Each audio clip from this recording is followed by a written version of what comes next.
Number 10, Shia LaBeouf. When I was introduced to Shia, I was 6 and he was the lead of a Disney show called The Even Stevens. I know, I'm a child. I loved this show and thought that Louis Stevens was the wildest guy around, and it turns out that he is wild, but most of the time it's not in a great way. As the years went by, Shia was casted as a leading man in movies like Holes and Fury.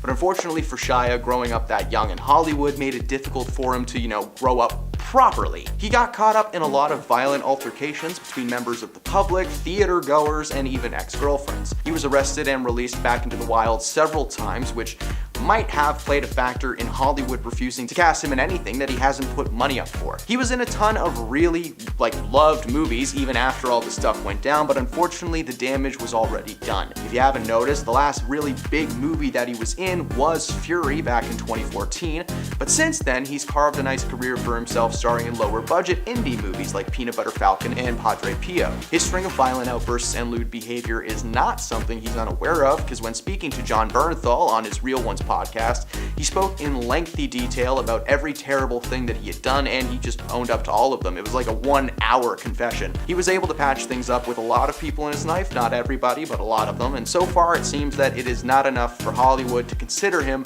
for any high-profile projects, but who knows what will happen. Number 9, Edward Norton. It's universally known that Edward Norton was almost the Hulk full-time had it not been for money and his opinion on sequels. He absolutely hates sequels.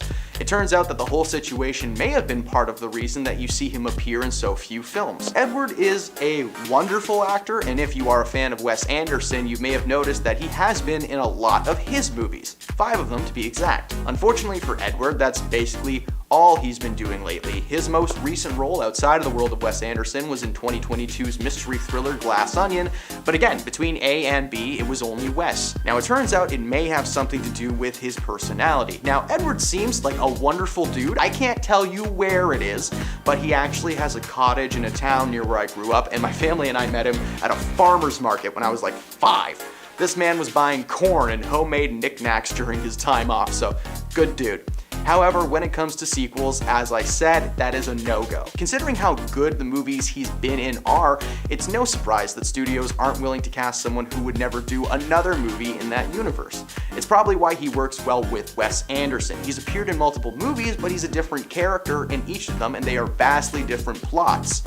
While Hollywood may not want to work with him, at least someone does. Number 8, Madonna. For those of you who may not know, Madonna actually did have a brief acting career back in the day, appearing in a movie directed by her husband at one point and a few others since. She was actually the cause of some on-set trouble that led to one of her co-stars quitting a project just because she was involved. Deborah Winger was set to be in the film A League of Their Own, but she dropped out when she heard that Madonna would be her co-star, and it was apparently due to Madonna's poor performance and box office returns from her first few films. She was also apparently a little difficult to work with on set and was known for forgetting her lines from time to time. Eventually, she decided to stick to music, and that was a great choice because Madonna made some incredible music that we still love to dance to this day. Number 7, Ezra Miller. What is there to say about Ezra Miller? They had the chance for a great career after starring in several wonderful movies. My personal favorite was The Perks of Being a Wallflower, but their career only went up and reached a stellar point when Ezra was casted to play Barry Allen, aka The Flash, in the DC universe. They actually did a pretty decent job playing this character, which is why it was so alarming for fans when their names started popping up in the news left and right, and usually in association with a crime. Ezra was arrested several times in different places around the world for various crimes ranging from breaking and entering to straight up brawls. Eventually they were caught, and a lot of information from people on the set of The Flash came forward. Apparently, Ezra had been appearing on set in strange clothes, sometimes even wearing a robe kind of like Harry Potter. They would behave erratically and made lewd comments that I can't repeat online. Concerns were growing as time went on. Following the multiple arrests, the stories were confirmed and Ezra's career has halted. Considering DC was recently purchased by James Gunn, we will more than likely never see Ezra as the Flash ever again. Number 6, Charlie Sheen. Charlie Sheen's downward spiral was very public and is the main reason he was fired from several shows, recasted on others, and had movies canceled on him before they were even greenlit. Charlie's of course one of the main characters from the show 2.5 Men, as well as several comedy and action films from the 80s and 90s, but around the mid-2000s he was appearing more and more disheveled in public. He always looked drained of energy, or he had way too much. He was being rude to people, which wasn't uncommon for Charlie, and on top of it all, he told the world he was winning during an interview where he was clearly on no-no snow. He can't sit still, his eyes are glazed over, and he's just speaking with the speed of an auctioneer. Eventually, Charlie was fired from 2.5 Men and replaced by Ashton Kutcher, and these days you can find Charlie. Honestly, I'm not sure where you can find Charlie. Someone go look for that guy. See if he's okay. Number 5, Michael Myers. Yeah, baby. Very shagadelic. Well, not really. Despite being a Canadian treasure and the man behind some comedy cult classics like Austin Powers and Wayne's World and so many more, this man is just apparently a menace to work with. According to his Cat in the Hat co-star, Amy Hill, Mike has handlers dress his entire trailer and work area so that no one could see him, having a giant tent covering the entire space. Hey, that's kind of fair though. If I was in the cat suit with a bum crack like that, I would want to hide it too. This reputation as a difficult Donnie might have something to do with Hollywood basically blacklisting him from appearing as a lead in anything until his recent show The Pentaveret came out on Netflix. It's a great show, where he was forced to play half of the cast because he couldn't get a lot of people to be on it. Maybe it has something to do with the love guru. Who knows? Maybe it has something to do with his bad reputation. What we do know is that nobody seems to be up for working with Mike, which really sucks because, hey, we all know Austin Powers 4 is going to be awesome. Number 4, William Shatner. This is for all of you Trekkies out there. Live long and prosper. That's all I got. I'm not as geeky as you might think, but I am well aware of this long-standing feud between William Shatner and his Star Trek co-star George Takei. This feud lasted for like 50 years, and according to George, it boils down to William being a prima donna attention hog the entire time that they were on set. Over the years, George and his fellow crew have been vocal about their opinions on their fellow cast and crew. Most of the time, they have nothing but nice things to say about each other and have made lifelong friends from the project, but there is one person that everyone agrees was not a fun man to work with. William Shatner was the bane of people's existence on set. He loved being the center of attention and was very self-involved. He wanted everyone to know who he was. William actually responded to these claims, telling people that he believed his Star Trek co-stars were just damaging his good name for publicity's sake. But why would people do that when they've barely acted in 30 plus years? Suddenly want to bash you for fame and glory? That makes sense. I don't know if anyone hasn't noticed, William Shatner hasn't done much other than, petition to go to space for real, and the only thing that he has done acting-wise was host a show by himself, so there you go. Number 3, Jared Leto. Jared Leto's been a problematic figure in the world of Hollywood basically the entire time he's been in it, after first gaining notoriety for portraying the character Lane Dixon alongside Dennis Quaid and Danny Glover. Leto quickly began building up his acting repertoire and roles with movies like Mr. Nobody, Girl Interrupted, and even taking his turn as the Joker in 2016. Yes, the Suicide Squad landed him a spot on this list and every list from now on involving worst anything. While playing the iconic Batman villain, Leto purposely distanced himself from his fellow actors on set, and reports are that he sent castmates used adult toys, live animals, all fun kind of stuff. At one point during filming, Captain Boomerang actor Jai Courtney even found a live snake in his trailer following a long day. The snake wasn't venomous, but I think we can all agree that it's horrifying and you shouldn't do that to a person. In recent years, he has claimed that any gifts sent to his castmates were sent with the intent of joy and excitement, and they were received with such, but I don't know. Exposing your fellow actors to body fluids and actual snakes doesn't sound great. Since his time on set, he has become less and less involved with his fellow cast, with the producers of Haunted Mansion deciding to let Jared film his scenes separately from everyone, leaving Owen Wilson and Lakeith Stanfield on their own.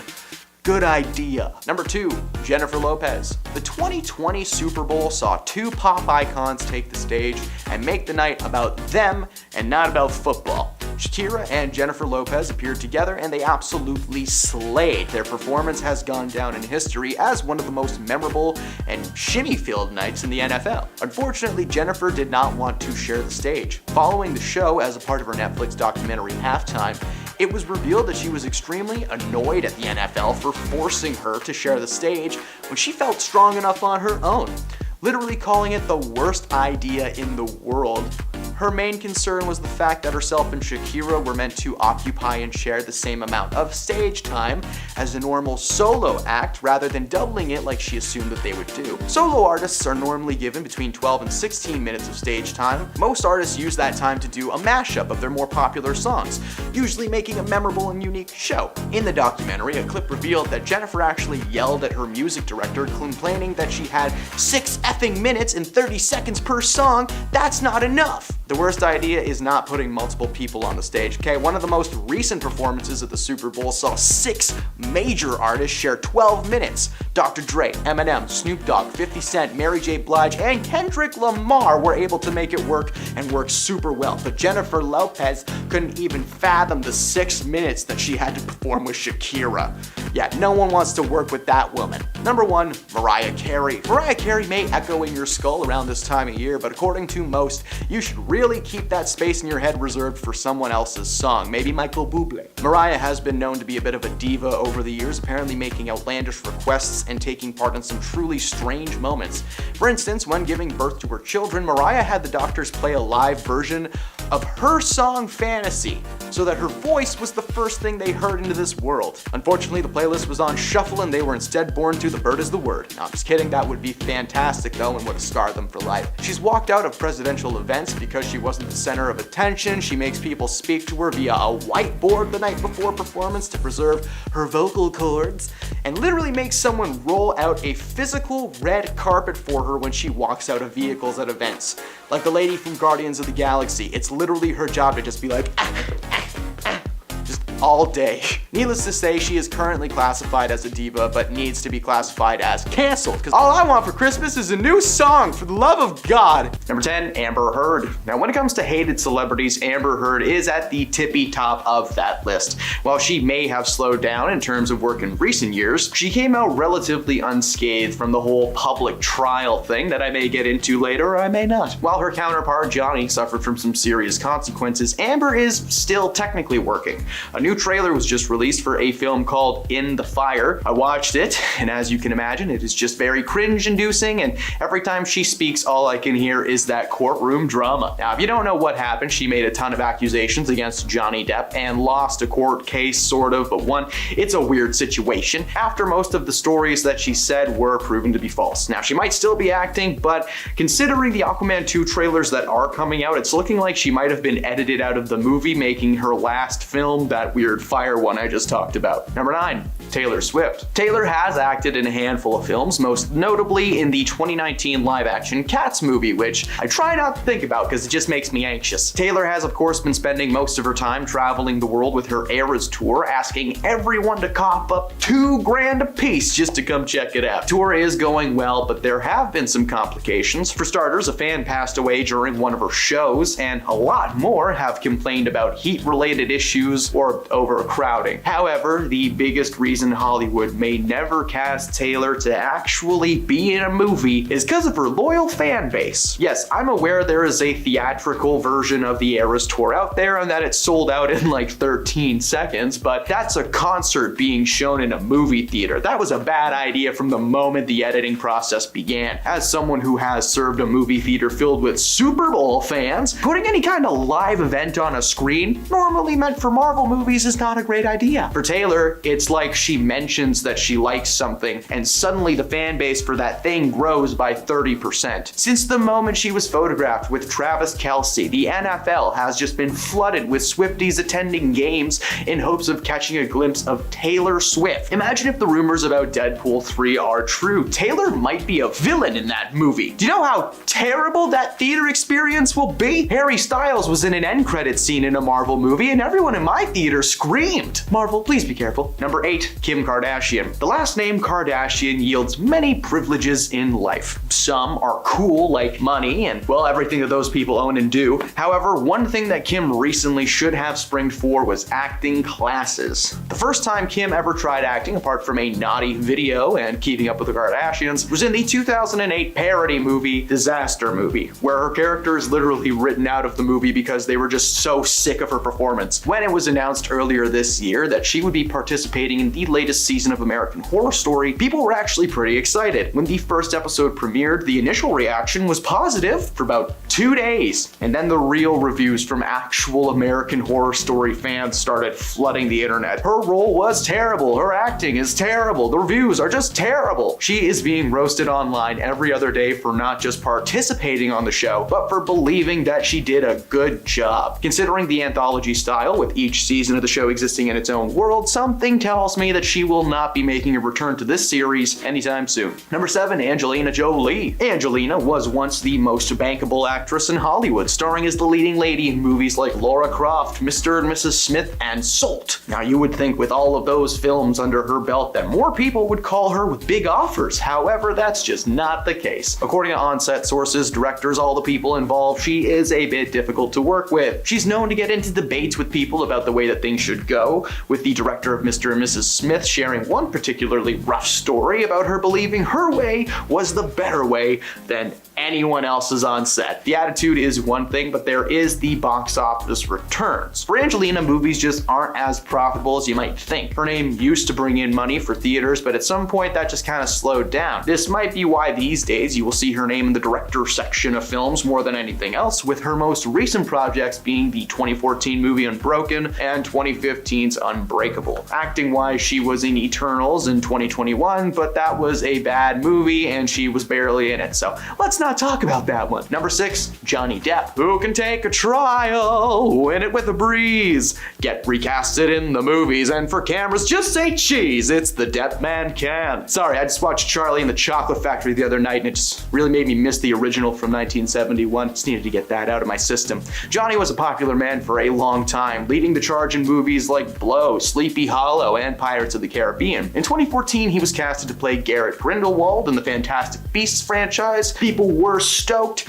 until a couple years later when a lawsuit was filed against him by his ex-wife Amber Heard, and she was claiming physical mistreatment, among other things. That is when the fun began. A settlement was agreed to outside of court then, and all was good until 2018 when Amber wrote an op-ed accusing Depp of truly heinous activities that were ranging from having too much no-no juice to doing a doo-doo in the bed. That was a real accusation that was set in court. The trial took place and Johnny's career was put on pause. He was recasted in Fantastic Beasts. Projects set to be produced with his name attached went onto a shelf, and the next 4 years of his life was dedicated to clearing his name. The trial was public and there's now a Netflix documentary about it that's just very difficult to watch. We didn't need all those TikTokers giving their 2 cents. Eventually he won the case, kinda. It's a whole thing, but that does not mean that his name is clear and that he is Hollywood's GOAT again. Instead, Johnny has been starring in lower budget indie movies or Oscar bait flicks like Jean du Barry. Number 5, Kristen Stewart. Of course, when Kristen got her start on the silver screen, fans were a little confused on how they should feel about her. In Twilight, she was cold and distant, and that was kinda how the world liked it. But then she was casted to be in other movies, and it became pretty clear that this was just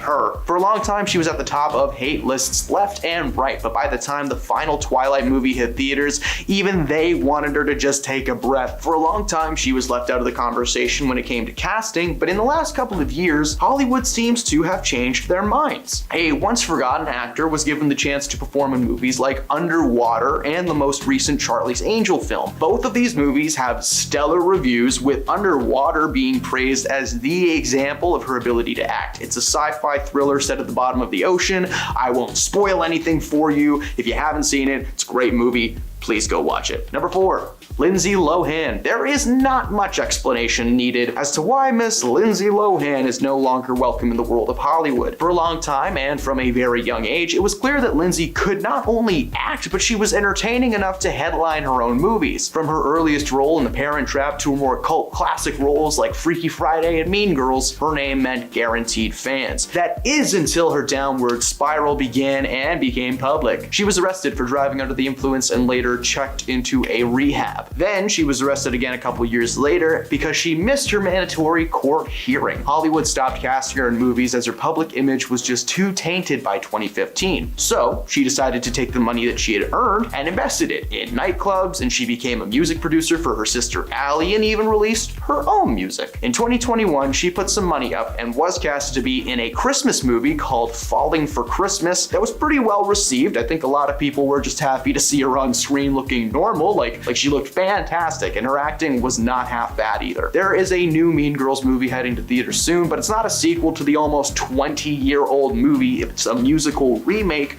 written by the original creator Tina Fey. So Lohan may not return for that film, but a Mean Girls Walmart ad really got the buzz going a few months ago, so you never know. Number 3, Alec Baldwin. It is no secret as to why Hollywood won't cast Alec in anything anymore. In 2021, he was rehearsing a scene for his new Western film Rust in New Mexico. As he was practicing with his prop firearm, it turned out to be filled with real ammo, and he accidentally ended the life of a cinematographer named Angelina Hudgens. Baldwin and the woman in charge of the prop, Hannah Gutierrez Reed, were charged in 2023. A few months later, the prosecutors announced that they were dropping the case, but in October, they revealed that the investigation yielded new evidence and he was going to be recharged sometime soon. While all this goes down, Alec is not working and is instead focusing on his legal issues. But that didn't stop him from dropping by Saturday Night Live a couple of weeks ago for a fun little cameo. Number 2, John Travolta. Tom Cruise is not the only famous celebrity to be involved in some weird science. Grease alumni Danny Zuko John Travolta is also a man who just loves to read. In fact, if you ask him about why he's involved with the church, he'll just tell you, read a book. That's it. No explanation on what is in that book or which one to read. Just go read one. John is well known to have confirmed his involvement with the crew, but there is specifically one really unsettling thing about his involvement. It's just like, John seems to be a pretty chill guy, right? He's not known for violence or mischief, and he carries himself pretty well in public. But as I said, every time someone asks him about what it means, he tells people to educate themselves and to read a book. I found a compilation of 5 celebrities all giving the exact same answer when someone asks this question, because there is no straight answer on what it is, what it means, or where to, just anything. Everyone just says go to your local library and figure it out. Well, that is sus. Whether it's his heavy involvement in the community or just his overall vibe, John has not been in anything new since Kevin Hart's last solo action movie. Number 1, Hulk Hogan. Taking the top spot on our list is a long-forgotten Hollywood giant taken down by his own stubborn views. Hulk Hogan dominated the 80s and 90s, not just in the world of wrestling, but in the action movie world as well. Rocky III, Suburban Commando, and the one that brought back weird childhood memories, Mr. Nanny. It seemed like he was just a larger-than-life wrestling superstar that wanted to branch into film, something that people like The Rock and John Cena have done pretty well. His career was brought to a screeching halt, though, when a tape of him making love was released into the world, ruining the childhoods of any fans picking up that VHS tape. He also had some pretty rough views on anyone from any other race who, he just won't get into that. To top it all off, in the 90s, the action movie landscape was changing and people wanted actual action stars like Jackie Chan and not fakers like Hulk Hogan. Number 10, Angelina Jolie. Despite both of these women being public advocates for a ton of different charities and organizations, when the idea of them working together came to the table, the last thing that Angie wanted to do was help Miss Winfrey out with anything. According to an insider close to Oprah, Angelina actually refused to help Oprah launch her Oprah Winfrey Leadership Academy for Girls in South Africa. According to the source, Oprah reached out seeking celebrity sponsorship and public backing for the project, but when she reached out to Angelina, she was met with a swift nah. Oprah assumed that Angelina, of all people, would jump at the chance to represent such an incredible cause, especially considering how much she actually loved Africa. But the no was a devastation, and she would never ask for Angie's help again. A lot of people believe that the hate towards Oprah stems from her decision to publicly side with Jennifer Aniston after she split from Angie's ex Brad Pitt. So she didn't want to help launch a school for girls in another country because Oprah chose sides once. That's mature. Number 9, Jason Momoa. This man is a few things: Aquaman, the enemy of Dom Toretto, and now he's the man speaking out on Oprah and the Maui scandal. Jason Momoa is a gifted actor and overall seems like a good guy from what we can tell. And a few weeks ago, he posted a video urging tourists to steer clear of the island. Throughout the video, he asks that all those who do not live on the island year-round just stay home, remain there, we don't need you here. Many celebrities began to point out the fact that Oprah had just purchased property in Maui before the fires, and she had been making regular visits to the island. It was believed that he was directing his comments directly at Oprah. Now, so far, neither Jason nor Oprah have actually commented on each other's positions when it comes to the Maui Fund. Jason has been vocal about his wish to contribute in assisting to the people of the island, but when he speaks about the Maui Fund, he simply refers to Dwayne Johnson, and that's about it. The two of them have paired up online to raise awareness for funds, but so far there is no mention of Oprah's name anywhere. Number 8, Rachel Ray.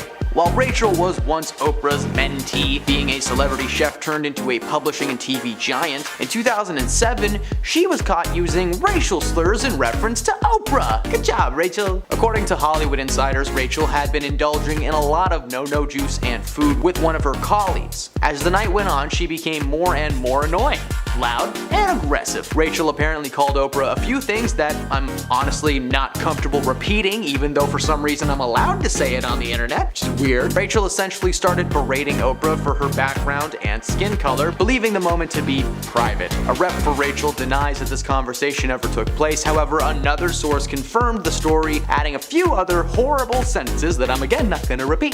Oprah never publicly called Rachel out, but she also never defended the woman, and it seems that Rachel has some kind of a grudge and blames Oprah for every single thing that's ever happened to her that's wrong. Well, it's her fault. Number 7, Chris Pine. Chris Pine is not just the go-to guy when Hollywood wants to start a new franchise. He is also a side character from time to time. Isn't that neat? In 2018, he starred alongside Oprah Winfrey and a slew of other actors in the Disney film Wrinkle in Time. While Chris and Oprah shared a minimal amount of screen time together, it may have been on purpose. Oprah is no stranger to the acting world. She got her big break in The Color Purple, but as time went on, she became better known as Oprah, the lady who gave out free cars and told people to believe in themselves. Chris does not speak all that much about Oprah, especially when it comes to his time on the project, but when he does, it's short and simple. Like, if he goes too far into detail, he may end up saying something that he's gonna regret. Oprah has yet to star in another film since, so maybe Chris Pine has more pull in Hollywood than some people think. Number 6, Tom Cruise. The moment that Tom Cruise almost destroyed Oprah's set with his enthusiasm will go down in history as the most chaotic interview to ever be recorded on this planet. In 2005, Tom got a little excited thanks to his engagement to Katie Holmes. Now, the interview consisted of jumps, flips, Tom trying to snap Oprah's wrists, and finally a Paranormal Activity style moment where Tom is running around the studio just looking for Katie. Following the interview, Tom was mocked relentlessly by both Hollywood and fellow TV hosts and personalities. As the years went by, the hate never really slowed down. The interview was never forgotten about, and Tom became a difficult man to sell in the eyes of Hollywood. He started starring in a lot more movies produced by himself. Now, I'm not saying that the interview is the main reason this guy's career is different, okay? I'm just saying that it's when we started to notice that he was crazy. He became so unhinged in 2005, and he was just chaotic from then on. He's never outright looked at the camera and said,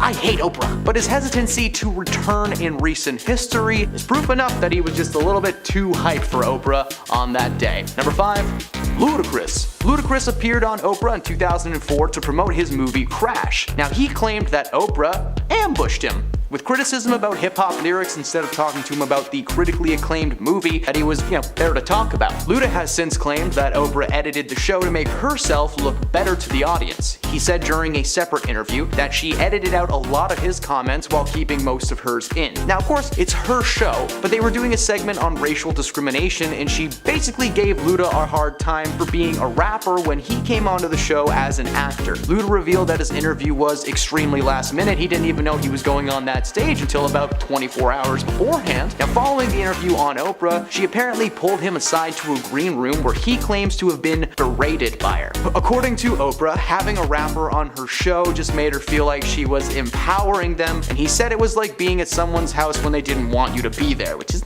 awkward. At that point, he had already been uncomfortable, but that was just a little cherry on top. Her main concern was, of course, his use of the N-word in lyrics, but he quickly pointed out the hypocrisy of having people like Dave Chappelle and Chris Rock on the show who were famous for using that slur in their sets. Oprah's shadiness was on full display following the interview from Luda, and they will probably never work together or see each other ever again. Why would he want to be in the same room as her? That sounds very uncomfortable what he just went through. Number 4, Whoopi Goldberg. In author Kitty Kelly's unauthorized Oprah biography, she claims that Whoopi Goldberg became a persona non grata, aka an unwelcome person to Oprah, after Whoopi was nominated for an Oscar for her role in The Color Purple, and Oprah wasn't. The book noted that following the honor, the comedian never appeared on Oprah's show again and was noticeably shunned from her 2006 Legends Ball. It wasn't until Oprah invited the entire cast of The Color Purple onto the show that the so-called feud they had was addressed. Now it turns out that Oprah had actually ran into Whoopi at Tyler Perry's party sometime after the 2006 incident. Goldberg confronted Oprah, leading to an adorable but awkward moment between them.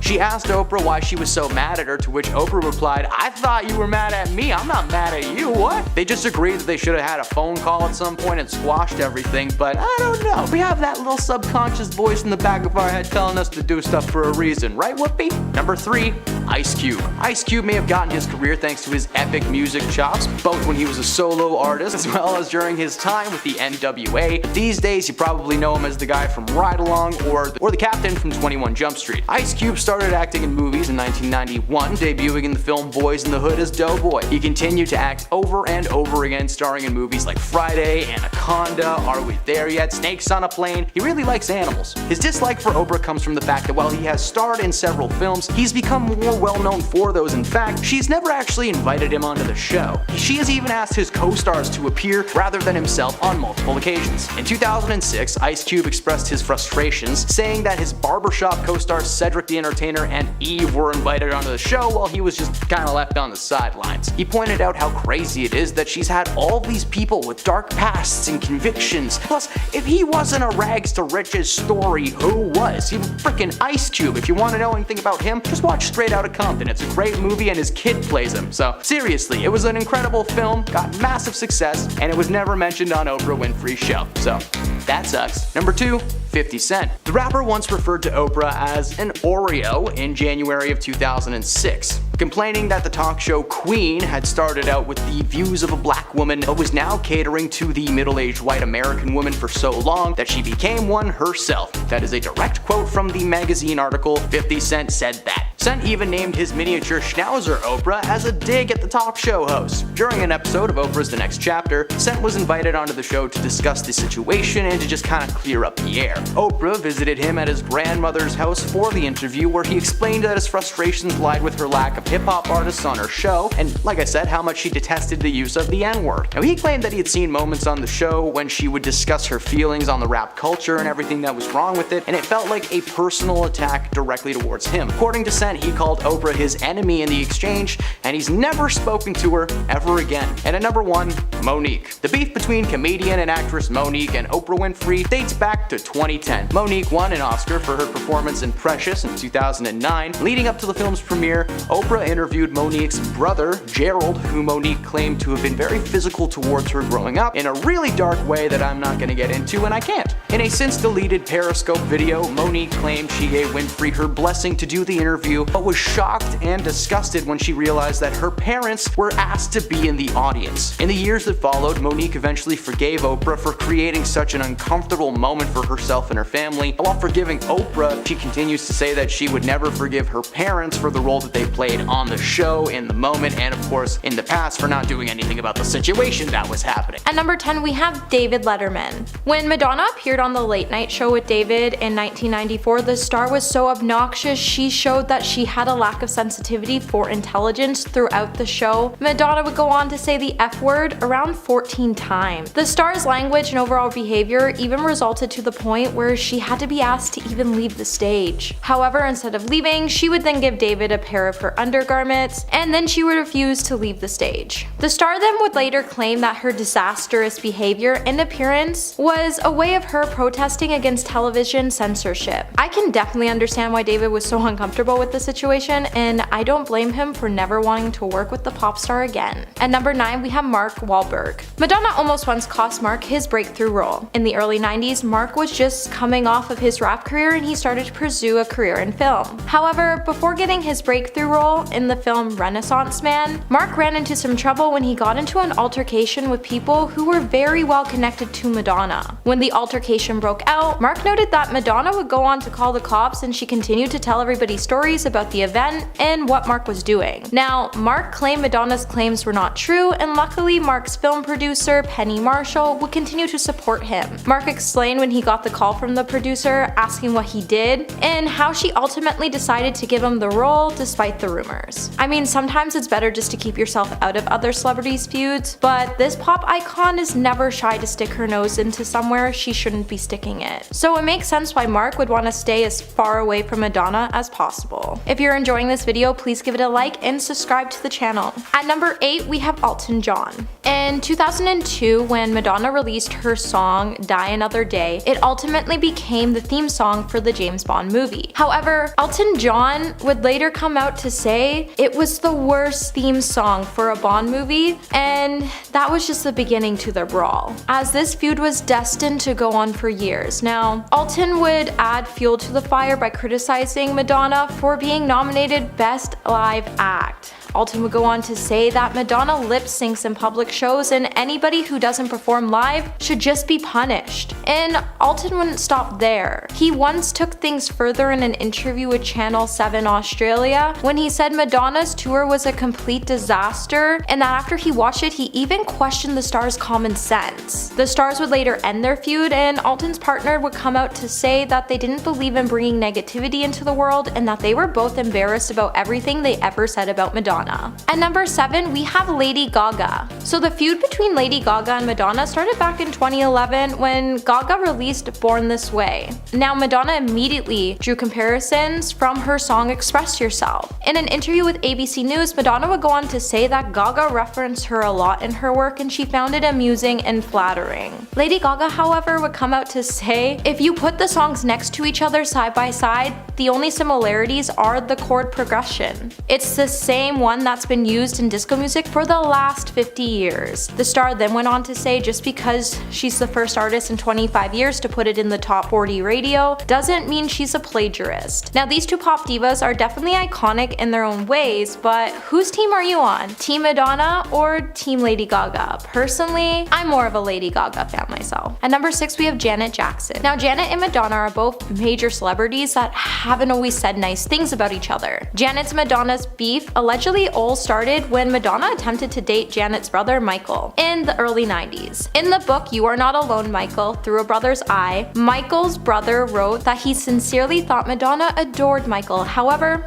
the feeling wasn't mutual. When out for dinner one night, Madonna made a terrible mistake when she decided to criticize Janet. Michael was ultimately left feeling furious and never went on another date with the pop star ever again. In 1994, Janet told Vibe that she could never hate Madonna, as hate is a strong word. However, the pop star dissed her and she was mystified by it, considering the two never met in person. The feud would then become a classic example that if you have nothing to say, don't say it at all, because you never know when someone's family member might tell them what you said about them while you were enjoying a bite to eat. At number 5, we have Patti LuPone. After meeting Madonna, Patti was asked about what she thought about the movie the star was starring in. Patti then went on to describe Madonna as a movie bummer, as there's no lights behind her eyes when she's acting. Patti then went to say that Madonna can't act her way through a paper bag, before saying the pop star shouldn't be on stage or in a film. Now, Patti did say that the performer is amazing in her music career, however, she's not an actress. The actor then would shade Madonna years later after she said Madonna is Madonna, and I'll leave it at that. So it's not uncommon for actors to make a list of actors and performers they'll never want to work with or work with again. And if Patti really hated Madonna's performance as much as she said, you definitely won't see these two acting together anytime soon. At number 4, we have Mariah Carey. In 1996, Madonna would slam Mariah Carey, igniting a feud between the two stars. Madonna would say that Mariah's music wasn't art, and then later when MTV asked Mariah how she felt about Madonna's comment, the star would go on to say that she hasn't really paid attention to her since she was in 7th or 8th grade when she used to be popular. Carey then noted that the star no longer was popular, and that's probably why she never heard anything about the star dissing her. During an interview in 1998, Mariah would double down on her comments when she was asked about her thoughts on Madonna, and she went on to say growing up she really liked her first album and said that the album was really popular. She then went on to say the pop star did good. However, several times throughout that interview, Mariah can be seen mocking Madonna by using a fake British accent. At number 3, we have Cher. Now, Cher and Madonna are two of the biggest names in pop music history, and although the two have such a great deal in common, they have a real love-hate relationship. In 1991, Cher was loud and clear about her opinion of Madonna while in an interview with CBS. Cher would highlight the star was straight up mean and rude, and that there was something she didn't like about her. her. The star said that she hung out with Madonna a couple of times and she was just rude to everybody, and the star acted like a spoiled brat all the time. Cher would also state that in an interview on a talk show Wogan that Madonna was unbelievably creative because she's not unbelievably talented. She also noted that the star was not beautiful and that she was rude. Although Cher has made it clear that she isn't fond of Madonna, she's also said that she does respect her as an artist. At number 2 we have Sandra Bernhard. In the early 90s, comedian Sandra and Madonna were actually best friends. They even appeared on The Late Show with David Letterman together. However, something would then later happen and the two would end their friendship. Now, Sandra and Madonna have never really opened up to what actually happened between them for their friendship to dissolve. However, that hasn't stopped Sandra from being vocal about her evolving distaste as a person. Sandra once said on .429 that the two used to be best friends but they no longer speak anymore. The star then went on to say that she keeps her friends her whole life, but Madonna doesn't feel the same way. However, it has been said that the reason Madonna and Sandra fell out is because Madonna stole Sandra's girlfriend from her and the star felt betrayed. Now, if that is the case, Madonna broke girl codes, and I can see why Sandra would dislike her former best friend. That type of betrayal is just next level. At number 1 we have Drake. So remember when Madonna kissed Drake at Coachella, leaving us feeling queasy and uncomfortable? And what added more heat to the fire is when the cameras caught him looking shocked with a disgusted look. Now, Drake's horrified reaction to Madonna making out with him on stage would cause a media storm of allegations. Now, Drake finally did come out to reveal he actually enjoyed kissing the star by saying, "Don't misinterpret my shot. I got to make out with the Queen Madonna and I feel 100 about that and forever thank you, Madonna." TMZ would then later report that Drake's reaction was due to an unpleasant taste of Madonna's lipstick rather than the kiss itself. However, none of us really bought that. And if this was the case, I'm sure these celebrities would still be collabing together, but since this incident, they haven't. So it really makes you wonder how Drake truly feels about Madonna. Coming at number 10 today, we have Judd Apatow. Just a month after Jared Carmichael used the Golden Globe stage to mock Tom Cruise for his involvement in the Church of Scientology, Judd got in a few similar jabs while emceeing the Directors Guild of America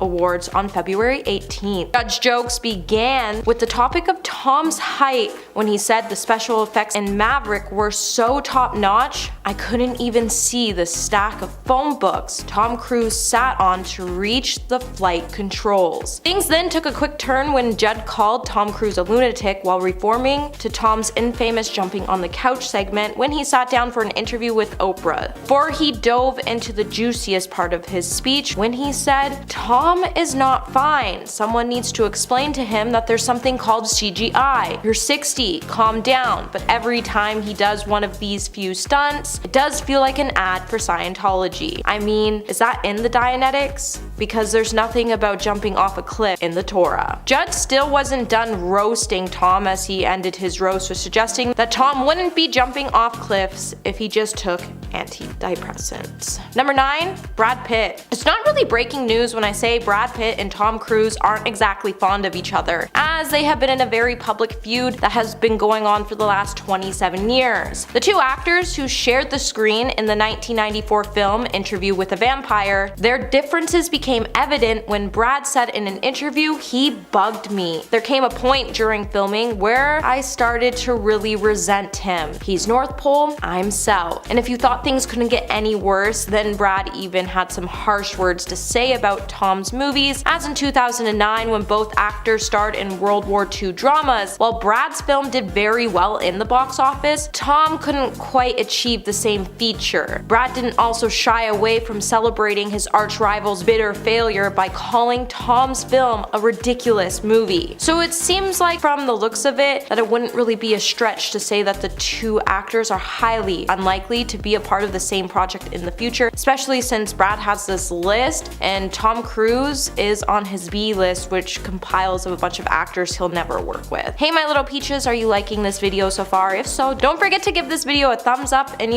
subscribe to the channel. Coming number 8, we have Justin Bieber. Justin Bieber's feud with Tom Cruise is actually really confusing, as it seems like the feud is somewhat one-sided. Back in 2019, Justin would take to his Twitter to challenge Tom to a physical battle after he declared that he wanted to challenge Tom Cruise to fight in the octagon. on when he said, "Tom, if you don't take this fight, you're scared and you will never live it down. Who's willing to put on the fight?" And if that wasn't bizarre enough, Justin then posted a video of him kicking the cap off of a bottle, saying this could be Tom Cruise's head. While the world was trying to figure out this confusing post, we all then decided to start an investigation into what caused Justin's aggression towards Tom. But whether it was due to religion, personal reasons, or just a grab for attention, it was clear that Justin really wasn't fond of Tom Cruise. And even after he told TMZ he was just playing when it came to his initial tweet, it really makes you wonder if he really was, or does he actually want to challenge Tom in the ring.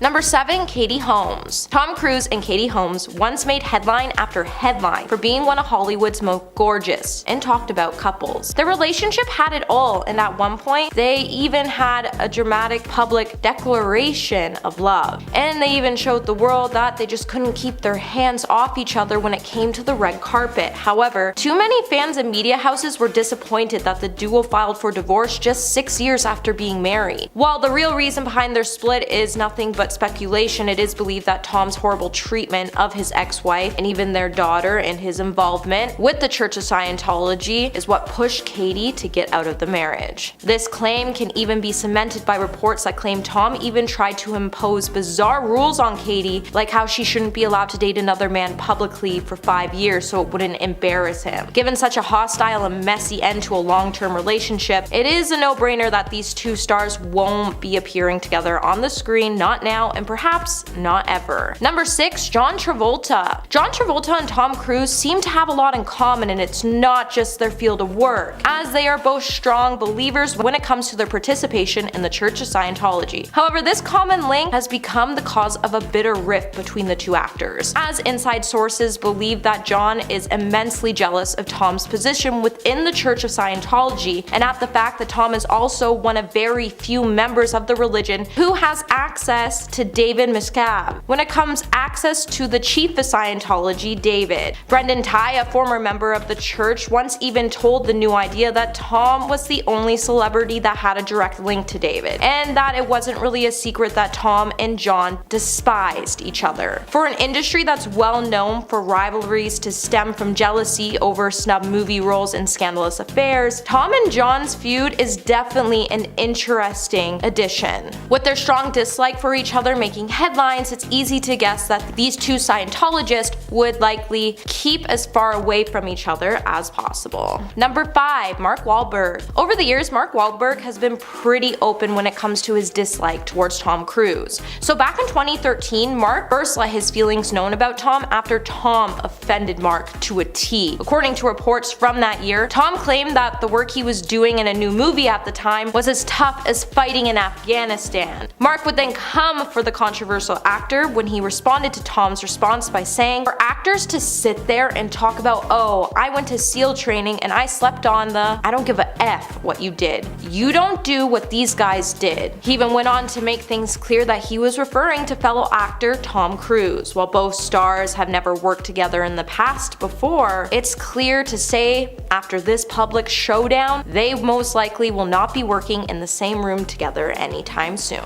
Number 4, Russell Crowe. Loyalty is everything to some people, even to celebrities. Unfortunately for Tom Cruise, this means that many fellow actors despise him for the way he treated his ex-wives. When Tom filmed the 2018 reboot of The Mummy with Russell Crowe, rumors began to swirl that Russell couldn't deal with his co-star, and that he didn't want to because of what went down with Tom and Nicole Kidman. A source then revealed to the Daily Mail that Russell wasn't the biggest fan when it comes to Cruise after they told the media outlet Russell is a loyal guy and never forgave Tom for the way he treated Nicole. If they stayed friends, he would have felt like he was betraying Nicole, so he froze Tom out of his life completely. As it turns out, Nicole and Russell go way back, so it only seems like he felt obligated to maintain a sense of loyalty towards Nicole. Number 3, Nicole Kidman. So believe it or not, but Katie Holmes wasn't Tom Cruise's first marriage that ended in divorce. As before there was Katie, Tom was actually married to Nicole Kidman for 11 years. Well, that's quite a long time to be married. Nicole has said that it might not have been the best decision for her to make, as at the time she told Daily Mail, "I was so young when I got married. I look back at it and I'm like,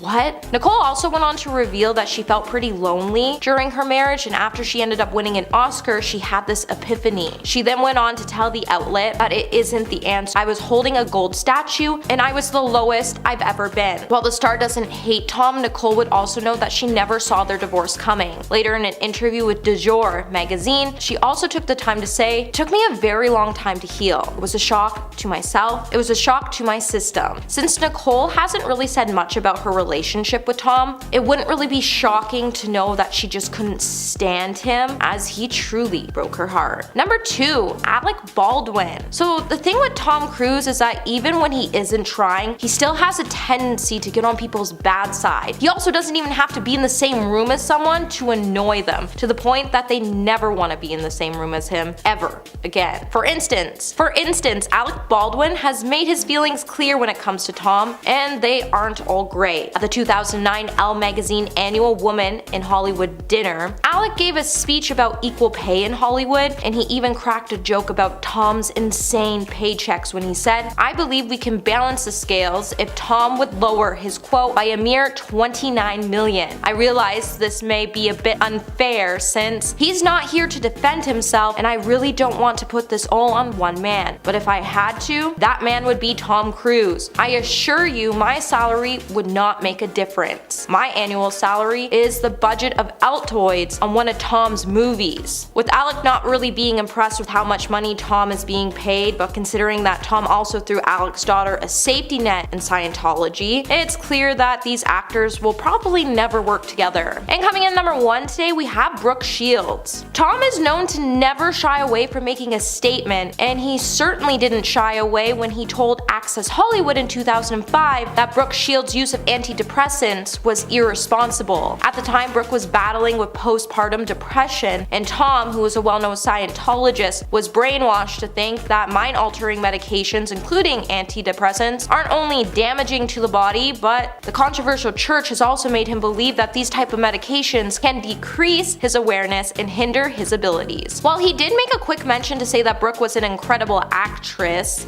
that wouldn't save him from receiving backlash from his fans, media, and Brooke herself, as Brooke would respond to Tom's comments by saying, "Tom should stick to saving the world from aliens and let women who are experiencing postpartum depression decide what treatment options are best for them." The duo previously worked together on the 1981 romance drama Endless Love, but it seems like this would be their first and last film together thanks to their strong disapproval of each other. Coming in at number 10 on our list is Mia Farrow. Mia Farrow is an actress who was extremely outspoken about her reaction to the ill-fated Oscars night. After it happened, she took to Twitter to post, quote, "It was just a joke. Jokes are what Chris Rock does. Always has been edgy. This was a mild joke for him, and I love G.I. Jane. What I saw was one of Hollywood's most powerful movie stars stalking onto a stage to strike a comedian for an unfortunate joke about his gorgeous wife's shaved head. Anyone who is okay with that has probably never been hit by a powerful man. As we advise our kids, use your words." A lot of people in the comments to her post were duking it out, with some people equating alopecia to cancer, and others saying that Will Smith should be jailed for slapping Chris. My favorite reply was someone linking another tweet saying, quote, "It's actually not funny at all. Will Smith could have killed him with that slap. What if his hand had been full of bees and Chris Rock was allergic to bees and one of the bees stung Chris and nobody had an EpiPen? Not funny now, is it?" Next up is Howard Stern, who had a whole show planned before he decided to scrap it all and focus on the Oscars incident instead. Quote, "Well, I had a whole show planned, but I gotta throw that out because I want to vent about this Oscars thing that occurred." The blunt reporter certainly held nothing back and did in fact vent quite readily about the whole situation. Quote, "This is a sign of great mental illness when you can't control your impulse. Not only that, it was hardly an insulting joke. It wasn't even a good joke." It may be safe to say that Howard Stern wasn't too fond of Will Smith after the headline made the incident. He even compared Will to former US President Donald Trump. He also criticized the Academy's handling of the situation, including the lack of security taking action. While there have been mixed reports on whether or not Will Smith was asked to leave the ceremony following the slap, the star still went on onto stage to collect his award for Best Actor mere moments later. Howard Stern was upset that no one seemed to care and even cheered for him once he won the award. Quote, "Will Smith harmed another human being, and you guys did nothing." Another celebrity who will definitely never work with Will Smith is Judd Apatow. Probably the most embarrassing set of tweets to come out of the whole Oscars slap situation were Judd Apatow's, which are since deleted. Although he was one of the first people to call out Will Smith for his behavior, some think that he took it way too far. Judd wrote on Twitter, quote, "He could have killed him. That's pure out of control rage and aggression." After he received pushback for the tweet, the 40-year-old Virgin director elaborated his viewpoints on the SiriusXM pop culture spotlight. He admitted that he wasn't actually watching the Oscars when he took to Twitter, but was instead informed of the incident while on the phone with a friend. That being said, he did stick by his statements about Will Smith in other interviews. Quote, "As soon as that line is crossed, really anything can happen. That's what happened, but something else could have happened too." Judd also told Pop Culture Spotlight, quote, "I just think there certainly is a way of handling dissatisfaction. We should never tell people that the solution is to break that barrier and leap on the stage and commit an act of harm in front of people who are inspired by you." Coming in at number 7, Rosie O'Donnell. Not unlike Howard Stern's take, Rosie O'Donnell also had a problem with how the Academy Award organizers handled the situation. Clearly, Rosie was signing off to Team Chris Rock when she tweeted out, quote, "So upsetting on every level. Bravo to Chris Rock for not eviscerating Will Smith, which he could do any day of the week. He walked away. Bravo from a sad display of toxic masculinity from a narcissistic madman. If only they would take it into the ring, then we could truly see who is eviscerating who." In addition to making it clear that she believed Chris Rock could demolish Smith in, I guess, a battle of comedic minds, Rosie also heavily criticized the Academy for their initial response to the entire situation. In a separate tweet written in response to a statement released by the organization about not condoning violence, she asked, quote, "Then why did you do nothing?" O'Donnell didn't stop there. She also spent quite a bit of time retweeting messages from her friends and other Twitter users that all condemn Will Smith's actions and praise Chris Rock for not acting in retaliation. Kathy Griffin is up next as someone who likely won't work with Will Smith based on how she reacted to the Oscars, having very clearly sided with Chris Rock in this situation. She tweeted out, quote, "Let me tell you something. It's a very bad practice to walk up on stage and physically harm a comedian. Now we all have to worry about who wants to be the next Will Smith in comedy clubs and theaters." It's perhaps extremely unsurprising that Griffin, who herself loves to push the boundaries of comedy, would side with Chris Rock in this situation and be more concerned about the safety of comedians after seeing Chris Rock get slapped over a joke. Given her own controversies of inciting violence against former President Donald Trump that landed her in trouble with the Secret Service, we weren't surprised to see that she got some pushback from her tweets about being kind to one another. Next up is comedian Jim Carrey. It's unlikely any comedian in general will side with Will Smith, considering the precedents it sets. But while touring for Sonic the Hedgehog 2, Jim Carrey was asked about his reaction to Will Smith getting on stage and hitting Chris. The comedian had this to say, quote, "I was sickened. I was sickened by the standing ovation. I felt like Hollywood is just spineless en masse. And it really felt like this is a real clear indication that we're not the cool club anymore. I'd have announced this morning that I was suing Will for $200 million because that video is going to be there forever. It's going to be ubiquitous. That insult is going to last a very long time. If you want to yell from the audience or disapprove or show disapproval or say something on Twitter or whatever, you do not have the right to walk up on stage and smack somebody in the face because they said words." Next up is Luke Skywalker himself, Mark Hamill. He has always been extremely outspoken on Twitter, and the Oscar slap incident was no exception. The night of the incident, he tweeted, quote, "Stand-up comics are very adept at handling hecklers. Physical harm, not so much." Okay, I abbreviated this because I'm not allowed to say a lot of words due to our feudal lords at YouTube, but you get the idea. The tweet left a heated debate in the comments, with one user writing, quote, "Chris Rock was wrong. Mocking Jada's medical condition, especially on stage in front of hundreds of people, is despicable. I don't blame Will for getting upset or for doing what he did." While another user wrote, quote, "You can't just harm people.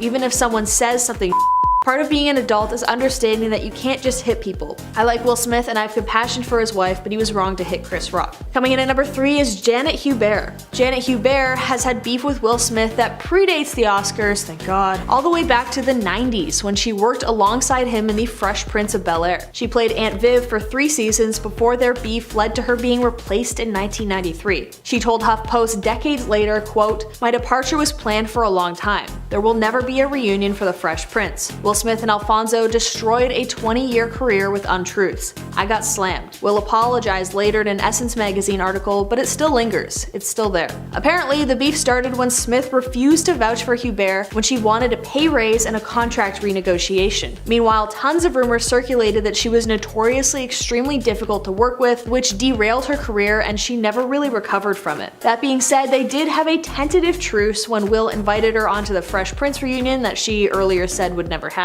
Although I doubt she'd go through filming anything with him again. Next up is Chris Rock's brother, Tony Rock. Absolutely no surprise that he comes to his siblings' defense. Airing his frustrations on a stand-up set a few days after the Oscar slap incident, Tony stated, quote, "If you think you're gonna walk up on this stage, this ain't the Oscars. And if you walk your ass up here, you ain't nominated for with these hands." As the crowd cheered, Tony took it a step further, adding, quote, "I didn't want to start the show like that. You're gonna hit my brother." Tony also made it clear on Twitter after Will Smith apologized to Chris that he does not accept the apology on his brother's behalf by stating, quote, "No," when asked if he forgave him. Last but certainly not least is Chris Rock, who was the recipient of the slap in question. Interestingly, he said absolutely nothing about the slap and has kept extremely quiet. He's currently on tour and has made zero mention of the incident, although I'm sure he could have gotten away with a few digs considering that most people took his side. But that being said, I doubt he'd be running to star alongside Will Smith in any comedy anytime soon. Starting us off at number 10 is Ellen DeGeneres.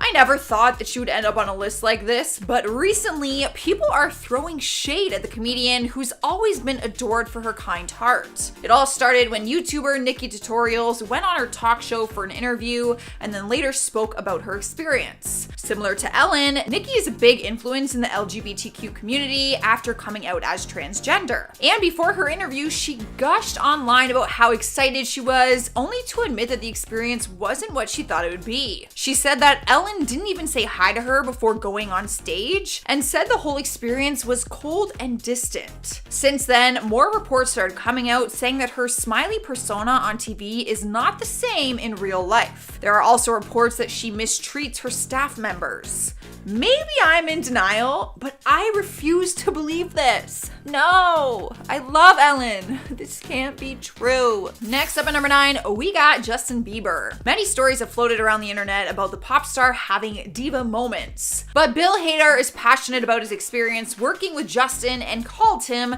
the worst behaved Saturday Night Live performer he's ever encountered during his entire career. Must have been pretty bad. But the good news is that Bill was understanding about SNL and said Justin seemed to be in a bad place at the time. He spoke on it and said, "It was Bieber. He was just in a bad place. It was rough. I think he just seemed exhausted or at the end of a rope." He also explained the time he was with Justin on the Howard Stern show, and apparently the pop star showed up with like 20 of his friends. He said you had to fight through all of his people just to get dressed. Swipe our number 8 spot is Christina Aguilera. Remember when Christina joined Pink, Maya, and Lil' Kim to sing Lady Marmalade for the Moulin Rouge soundtrack? Well, apparently Pink and Christina clashed while working together on the song, and Pink is one person who didn't enjoy working with the Blonde Bombshell. Apparently it all started after the executive producer Ron Fair walked into their meeting saying that Christina was going to take the part that had the most singing and all of the high notes,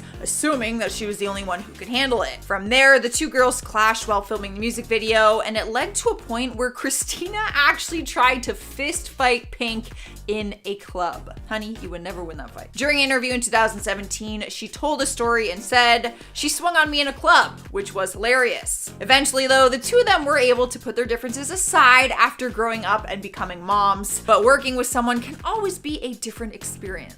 In spot number 7 is Dwayne "The Rock" Johnson. For some people, working with him would be an absolute dream, but it's hard not to get some mixed emotions after seeing how he spoke about his co-stars back in 2016 while shooting the Fast and Furious installment. He went on a rant in a long Instagram post and said, "There's no other franchise that gets my blood boiling more than this one. My female co-stars are always amazing and I love them. My male co-stars, however, are a different story. Some conduct themselves as stand-up men and true professionals, while others don't. The ones that don't are too chicken shit to do anything about it anyway, candy asses." At the time of the post, reports were saying that there was all this tension between him and his co-star Vin Diesel, and then somehow Tyrese Gibson got involved. Regardless, it's hard to say who's to blame for the bad work experience, but not a way to conduct yourself. Making her way into number 6 is Taylor Momsen. Tim Gunn from Project Runway once had a guest appearance on a 2010 episode of Gossip Girl. For those who haven't seen it, Taylor played one of the lead roles, the younger sister named Jenny. But despite her innocent image on the show, apparently she wasn't a joy to work with. Tim Gunn spoke with E! News about his experience filming the show and brought up Taylor's work ethic. He said, "What a diva. She was pathetic, she couldn't remember her lines, and she didn't even have that many. I thought to myself, why are we all being held hostage by this brat? We were doing a different take for every single line that she had, and she acted annoyed at the crew and the director and the producer." In the end, her character ended up being cut out of the series, and reports said that it had to do with her bad behavior, so it sounds like there is some truth to his story. Halfway through at number 5 is Hugh Grant. People have mixed emotions about the actor when it comes to working with him. Throughout the years, various actors have spoken about their filming experience with him. One person who is very passionate about his opinion is Robert Downey Jr. He starred alongside him in the 1995 movie Restoration.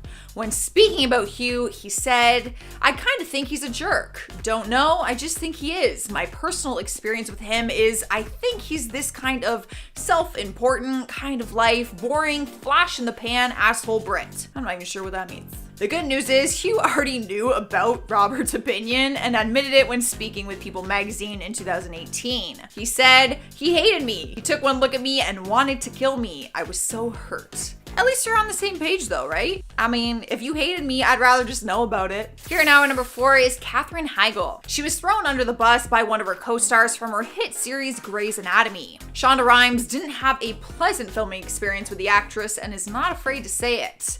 During an interview, she compared the atmosphere for her other TV series Scandal to her time on Grey's Anatomy and said, "There are no Heigls in the situation. I don't put up with bullshit or nasty people. I don't have time for it." Well, that sums it up in a very simple way. It's not the first time people have spoken badly about their filming experience with her, and it might not be the last. You never know. In our third spot is High School Musical star Vanessa Hudgens. She's had a very successful career ever since she started out with Disney in her teens. She's been in a handful of TV series, movies, and even landed some lead roles on Broadway. But recently, she ruined that reputation and it took a hit on her career. It all started with an Instagram live stream where she shared her thoughts on the current pandemic that our world is facing right now. In her video, she said, I quote, "Even if everybody gets it, like, yeah, people are gonna die, which is terrible, but inevitable." She continued to kind of laugh off her comments and appeared to be incredibly insensitive to it, and people were furious. Her comments started to circulate all over the internet, and after seeing the damage she had caused, she did issue an apology. She tweeted out, "I'm so sorry for the way I've offended anyone and everyone who has seen the clip from my Instagram live yesterday. I realized my words were insensitive and not at all appropriate for the situation our country and the world are in right now." People have actually gone as far as making TikTok videos mocking her Instagram live session, poking fun at the fact that she has ruined her career. So once this all picks back up and Hollywood and movies and all that are bumping, we're gonna have to see what happens. Moving along to number 2, we have Tom Hardy. The actor has both a good and bad reputation when it comes to being a co-star, and it will all depend on who you ask. If you ask Charlize Theron about her time working with him on Mad Max Fury Road, she would tell you that their on-screen relationship actually made the movie a success. She said they drove each other crazy and that it worked for their characters on screen. She said, "From what I hear, he's not like that on every movie. I hear he's had good experiences. Maybe the movie is what it is because we struggled so much with each other and those characters had to struggle so much with each other. If we were chum-chum, maybe the movie would have been 10 times worse." The good news is when they wrapped the movie, he gave her a gift and on it he wrote, "You are an absolute nightmare, but you are also effing awesome. I'll kind of miss you." So I feel like it's a love-hate kind of thing. Winning the number 1 spot on our list is Carole Baskin. You might see her flooding your social media feed lately, and that is because she was on the new Netflix documentary Tiger King: Murder, Mayhem, and Madness. The documentary tells the story of a man named Joe Exotic who owns a zoo filled with wild animals, tigers as his primary collection. Carole is his worst enemy because she's the founder and CEO of Big Cat Rescue and wanted to have his zoo shut down after accusing him of abusing the tigers. So for obvious reasons, the two of them hated each other and wanted to shut each other's businesses down. But after viewers watched the series, they started to focus less on Joe and more on Carole for being a crazy cat lady who might have killed her husband. The documentary series touched on the case of her ex-husband, Don Lewis, who mysteriously disappeared and has never been found. He was last seen alive on August 18th, 1997 before he went missing. His cold case still remains open, and people of the big cat community blame Carole for his disappearance,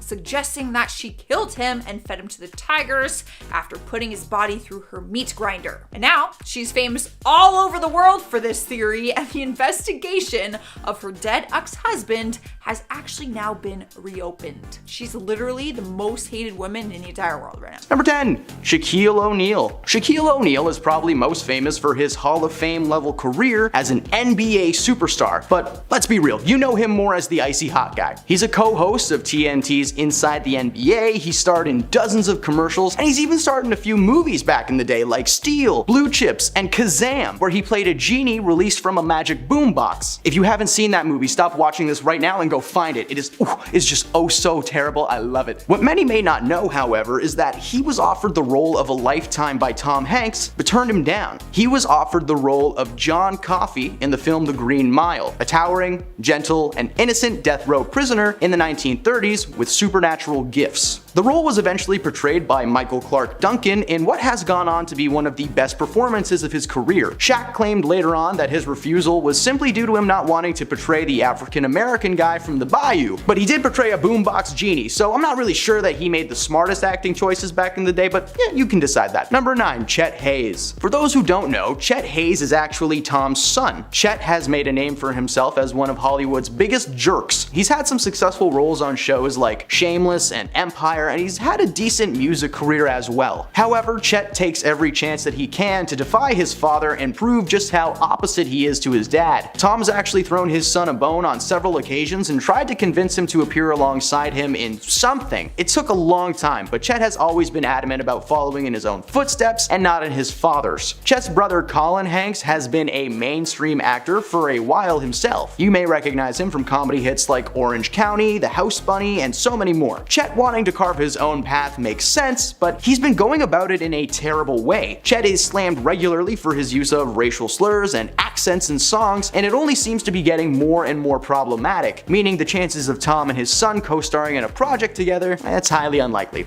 Number 8, Tim Allen. Okay, yeah, I know that Tim Allen and Tom Hanks were literally Woody and Buzz from Toy Story. Okay, so quit your typing in the comments, but it's not like they're always in the same room recording lines, right? Following the success of the first Toy Story film, Tim and Hanks were asked to return over and over again to voice their iconic animated counterparts, but Tim has apparently been harboring some resentment to his Toy Story co-star. He said in interviews that people always ask him about Woody and not Buzz, and expressed some jealousy towards Tom over his many Oscar wins. Tom has received 8 Oscars in his lifetime, and Tim has received 0 Oscars in his lifetime, and is understandably annoyed, because like come on, Galaxy Quest totally should have gotten him an Oscar.